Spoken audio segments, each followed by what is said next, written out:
Happy Saturday, everybody. Earlier this month, we did an episode on indentured workers in the Caribbean, in particular, Irish indentured workers. And in that episode, we made some references to other aspects of Irish history, including the famine that struck Ireland in the 19th century after a blight that killed the potato crop for multiple consecutive seasons. Since we really couldn't get into the details of that in our July episode, but it's relevant to the greater story there, we thought we would bring it out of the archive for the next 2 Saturdays. This episode originally came out on June 17th, 2013.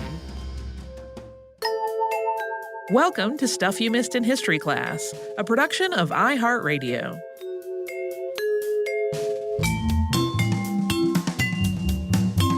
Hello and welcome to the podcast. I'm Tracy V. Wilson. And I'm Holly Fry. Holly, can I tell you a story? Please do. When I was little, we learned a history lesson about the Irish potato famine. And it was basically summed up as all the potatoes died and a lot of people either starved or moved away. Right? That was sort of the summing up of the lesson. That's pretty much the way I was taught about it as well. Right. So my little kid question was, well, how come they didn't eat something else? I think a lot of little kids ask that question. Right. And so now grown-up me kind of looks back at little kid me, but until I learned the whole story, I was like, yeah, that is a very privileged question, right? Because we were a pretty modest family and we did grow all of our own vegetables, but we grew a whole lot more than just potatoes. And we also generally had enough food to eat. But it turns out, why didn't they eat something else is a really, really good question about the Irish potato famine. And that's what we are going to talk about for the next 2 episodes. This is a popular request. It is indeed. We've gotten it a lot of times. I actually ran into Katie and Sarah over the weekend, and they said they had also been asked to talk about it very often and that they didn't have the heart to do it. Because it's not exactly like a fun, jolly joyride. No, it's one of those things where it's clear from the beginning that it's not a jolly joyride because about 1 million people died and about 2 million people left their homes and immigrated elsewhere. But it's way worse than just that. Yeah, there's definitely a lot of suffering to the story. So know that going in. Yes. And it's also one that requires a fair amount of background to understand why it is that we got to this point that everyone was only eating potatoes. Right. So this is going to be a 2-part episode. And the first is going to really set the stage for many of the layers of what went terribly wrong here. And then the second episode will get into how all of that played out in the history of Ireland. So we're talking about the mid-1800s in Ireland. Catholics were really deeply disenfranchised in this point in Irish history. Ireland had been part of Britain since 1800 under the British Act of Union. And under this act, Ireland was granted representation in Parliament, but Catholics were not allowed to be members of Parliament. And Catholics were the overwhelming majority of the population of Ireland. So while Ireland technically had representation in Parliament, the majority of its population were not really represented. Right. And there had been a number of laws in place restricting very basic aspects of life for Catholics, like owning property and having jobs. And some of these dated back to the 1600s, when Irish Catholics sided with James II in his battle with William of Orange for the British throne. So lots of very old rules and laws and prejudices that were affecting these people in a very real way. Well, and things that we really take for granted by, like, being allowed to get a job. Yeah. Catholics were not allowed to do. Most of these laws had been repealed in 1829, which is also when Catholics were allowed to become members of Parliament.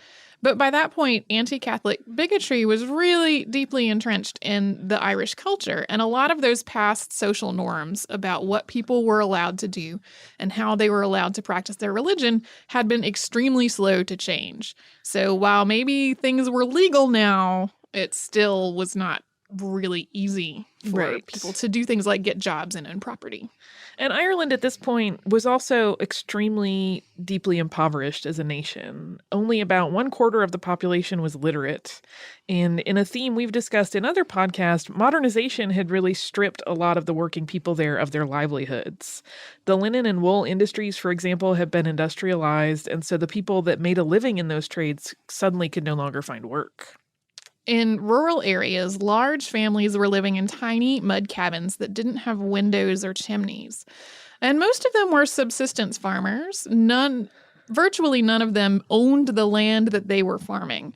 For the most part, they were overwhelmingly Catholic tenants who were paying their rent to overwhelmingly Protestant absentee landlords who, for the most part, were living in England, not in Ireland. And many of these Irish families weren't paying their rent directly to their landlords, so there was a level of complexity to it. Much of the land had been parceled out through a middleman system, which had been in place since the 1700s.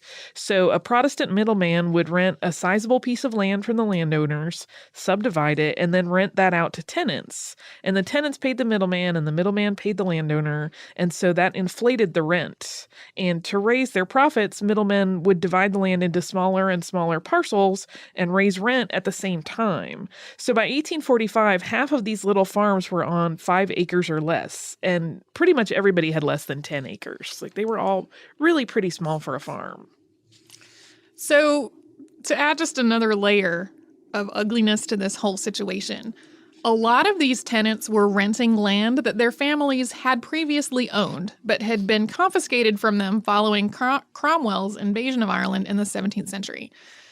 So you have people who really are pretty poor in terms of how much money they have, living on a tiny amount of land, paying inflated rent to people who own land that their own families used to own and don't anymore. Already very uplifting story. I know, we'll just let that settle for a minute. Yeah.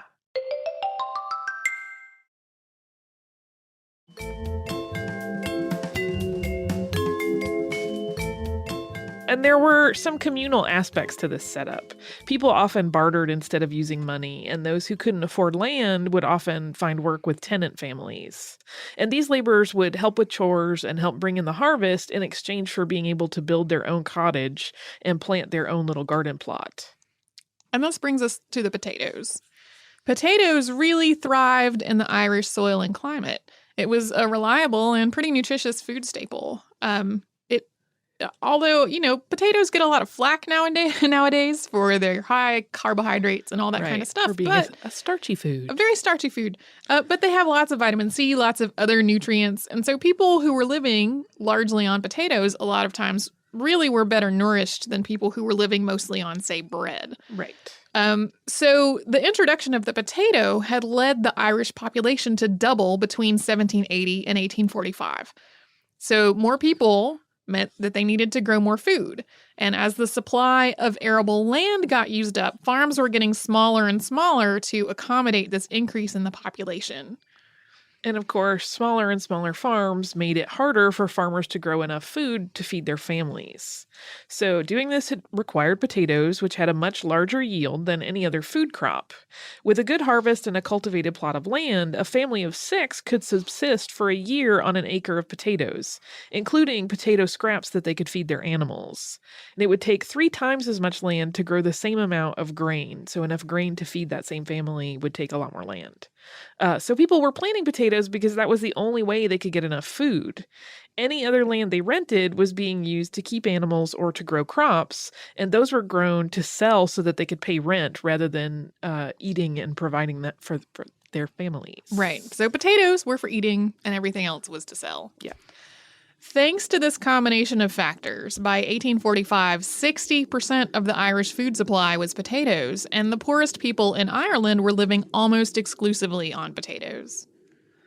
And most people were also planting the same variety of potatoes, which were called lumpers, and they gave a really high yield, but they weren't as nutritious as some other varieties. They'd plant around March and harvest around September or October, and then they could bury the harvested potatoes into pits where they'd keep until around July of the following year. So this meant that July and August were really rough and lean months, even in the best of times. And it also meant the diseases were really likely to spread easily because everyone was planting the the same strain of potato. Yeah, there wasn't a lot of diversity to resist pathogens that came around. This also meant that life for farmers in Ireland had some periods of intensely hard work during planting and harvesting, and some spans of relative leisure in between. The potatoes didn't require tons of upkeep. And so even when people were farming other stuff, a lot of times they had a life that balanced hard work with periods of rest. Unfortunately, in many places of the world that were not Ireland, people viewed this as laziness and idleness and shiftlessness, and that may have contributed to some of the reluctance to send help once help was really needed here.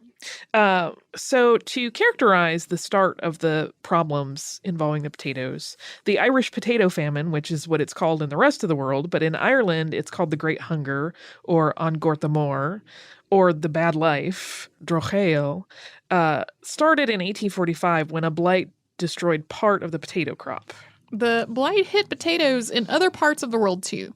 And it had economic effects in other areas as well, but really nowhere else in the world was relying as much on potatoes as Ireland was. So while the effects were much more wide-reaching in terms of the food supply, Ireland was really hit the hardest. And this blight started by attacking the leaves and stems, causing them to turn black and rot. And the potatoes would look edible when they were dug out of the ground, but within days they'd turn slimy and black. The initial response from the government was actually kind of on the ball. The Prime Minister, Sir Robert Peel, sent a commission to evaluate what was going on that October. And the commissioner came back with the report that Ireland was probably going to lose half of its potato crop.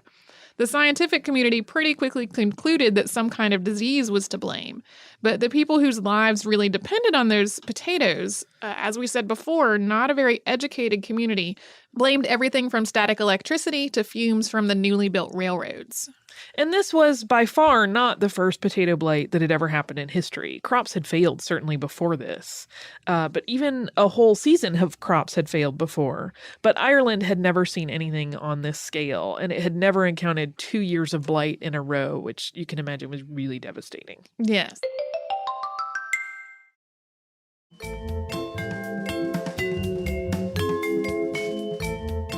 So when Prime Minister Peel made some efforts to send relief, because everybody was kind of expecting this to be a temporary thing that would resolve itself with the next year's harvest, it wasn't a huge governmental response. The general consensus was sort of that things would be back to normal. This was going to be a short-lived, difficult period that would resolve itself in another season.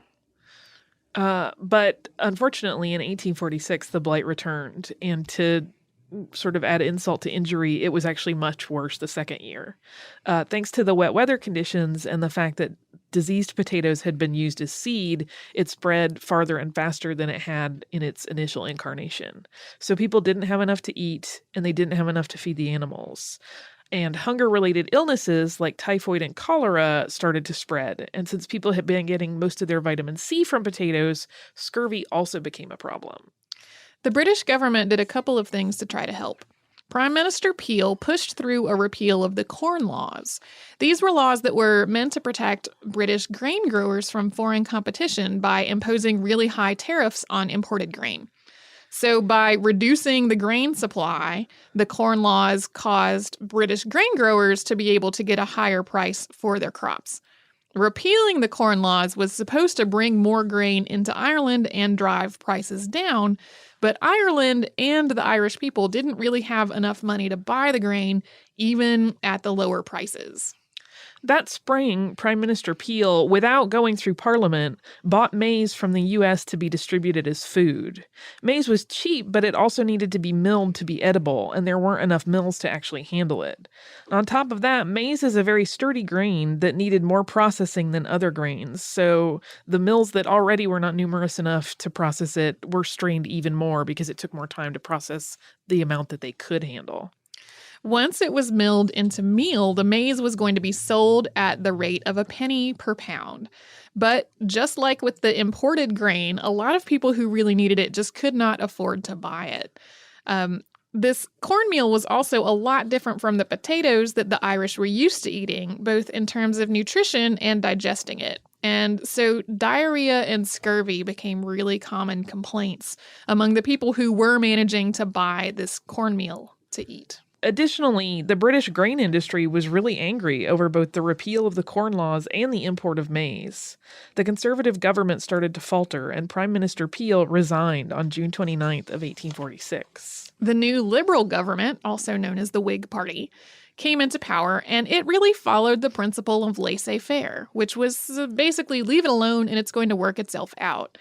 The Liberal government was really reluctant to make decisions that would affect private enterprise. So once Prime Minister Peel was out of office, the British government did not do a lot to intervene in the blight.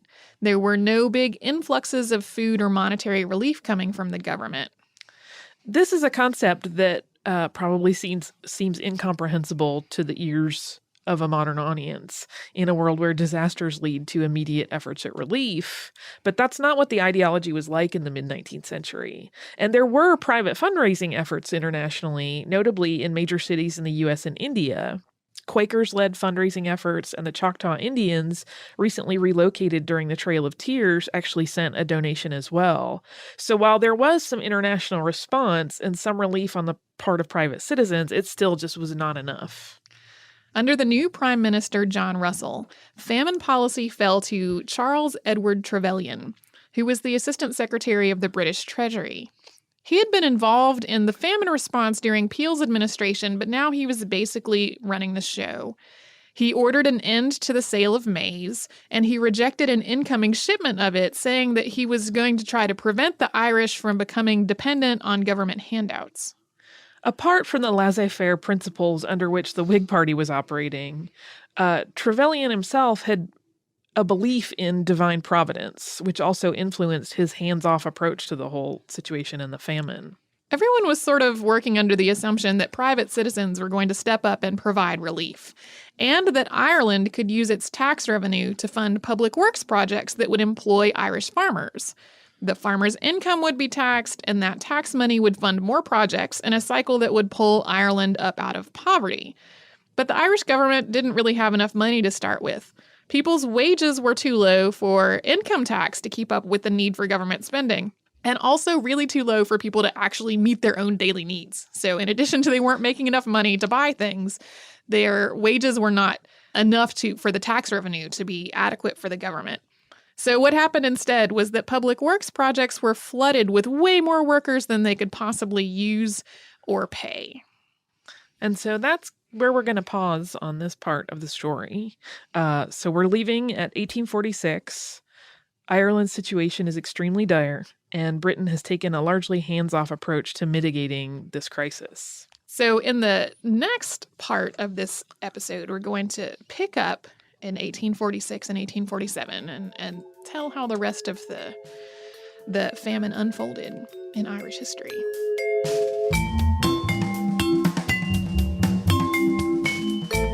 Thanks so much for joining us on this Saturday. Since this episode is out of the archive, if you heard an email address or a Facebook URL or something similar over the course of the show, that could be obsolete now.